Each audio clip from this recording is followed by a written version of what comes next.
हुँ। Sir 28 जुलाई तक ना अंगारक योग बन रहा था और इस वज़ह से सर जितने लोगों के ब्रेकअप्स हुए हैं, डिवोर्सेस हुए हैं, एक्स्ट्रा मैरिटल अफेयर्स के बारे में पता चला है, चीटिंग के बारे में लोग बड़े दुखी हो गए हैं अपने रिश्ते को लेके। हर इंसान के 6 महीने में ब्रेकअप हो जा रहा है, 1 महीने में ब्रेकअप हो जा रहा है। ये भी कुछ चेंज दर्शाता है सर? देखिए, वैवाहिक जीवन की जब बात आती है, रिलेशनशिप की जब बात आती है, हुँ, तो हमें ये समझना पड़ेगा कि ये किस डायमेंशन से रिलेट करता है। हुँ, रिलेशनशिप और ये सब कुछ जो हम समझते हैं, जानते हैं, केवल रिलेशनशिप ही नहीं, हुँ, आपकी संपत्ति, आपकी प्रॉपर्टी, आपका धन, आपकी प्रतिष्ठा, मान-सम्मान, ये सब कुछ जो देखा जाता है, वो सिक्स्थ डायमेंशन से देखा जाता है। सिक्स्थ डायमेंशन में भी तो इसका विस्तार है। ऐसे में अगर हम ये नहीं समझ रहे हैं कि ये जो चीज हमारे जीवन में शामिल की गई है, इसको एक्चुअल में हमें किस रूप में लेना है, तो हम फिर इसका दुरुपयोग करेंगे।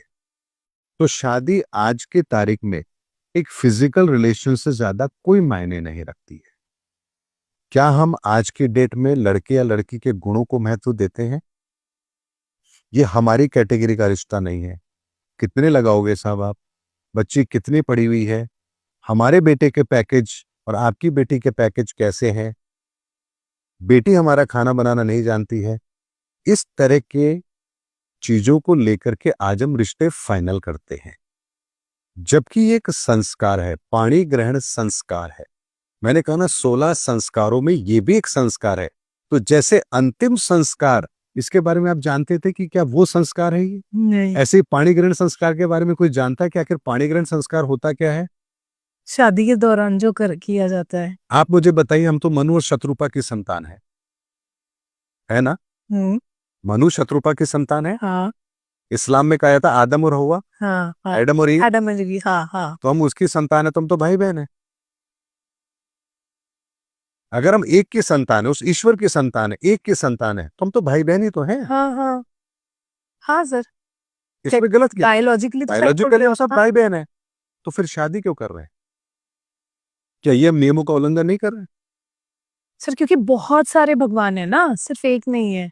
हम बात कर रहे हैं आरंभ की। ठीक है। इस धरती पर पहला इंसान, हुँ।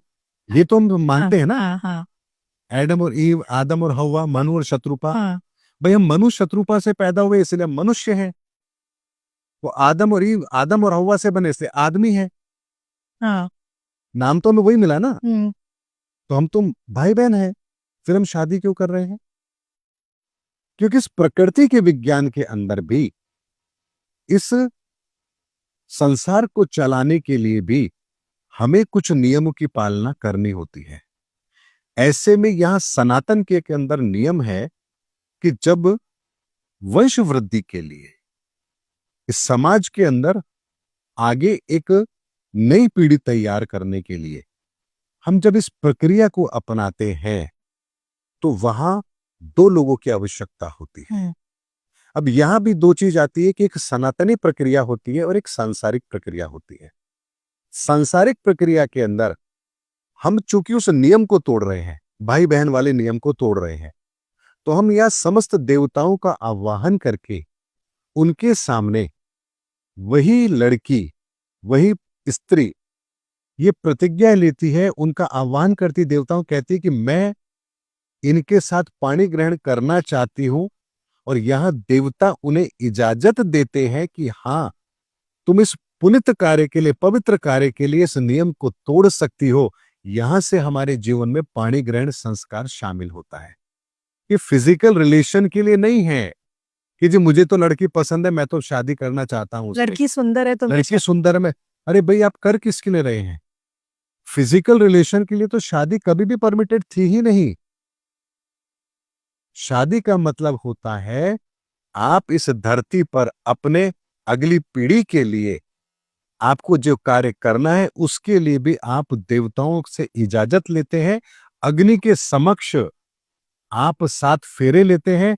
यहां भी बात आती है 7 फेरे क्यों? क्योंकि ब्रह्मांड की 7 ऊर्जाएं हैं। एक एक ऊर्जा के आप नियम की पालना करते हैं और आप ईश्वर के सामने प्रतिज्ञा करते हैं कि हां, हम इस कार्य के लिए हमें आपकी इजाजत चाहिए, और यहां से जब आप इजाजत लेते हैं तब आपका पाणी ग्रहण संस्कार होता है।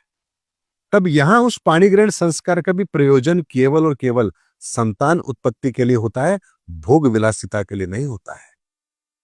लेकिन अगर आज ये नियम हम शामिल कर दे तो लोग कहेंगे फिर जिंदा क्यों है, कर क्यों रहे हैं हम, पैसा कमा किसके लिए रहे हैं, इतना मेकअप हमने किया किसके लिए, हमने इतने डोले शोले बनाए किसके लिए। क्योंकि हमारी मेंटलिटी एक अलग दिशा में है, भौतिकवादी सोच के साथ है। लेकिन सनातन का ज्ञान हमारे उस नेत्र को खोलता है जहां हमें हर चीज प्रकृति के लेवल पर समझ आती है कि आखिर ये है क्या। मुझे बताइए, सोना भी आपके सामने है, पीतल भी आपके सामने है। अगर आपको पहचान है तो आप क्या उठाओगे? सोना। पीतल क्यों नहीं उठाओगे? दोनों पीले हैं, क्योंकि वैल्यू उसकी ज्यादा है। वैल्यू उसकी ज्यादा है। तो अगर आपके पास में सनातन का वो ज्ञान है तो आपको पता है कि आपका जीवन कितना अनमोल है, तो आप क्या काम करेंगे? वो जो महत्वपूर्ण है या वो जो किसी काम के नहीं है? जो महत्वपूर्ण है वही।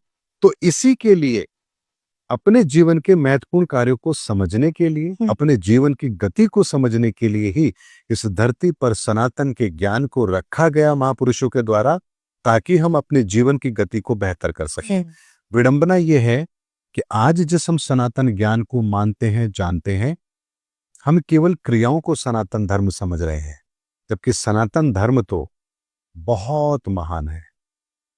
वो इन क्रियाओं से बहुत ऊपर है। जिसने सनातन को जान लिया उसे संसार में कुछ जानना शेष है ही नहीं। जिसने सनातन धर्म को जान लिया उसके पास ब्रह्मांड की चाबी है, और जिसके पास ब्रह्मांड की चाबी है वो क्या इन चीजों में फंसेगा? नहीं।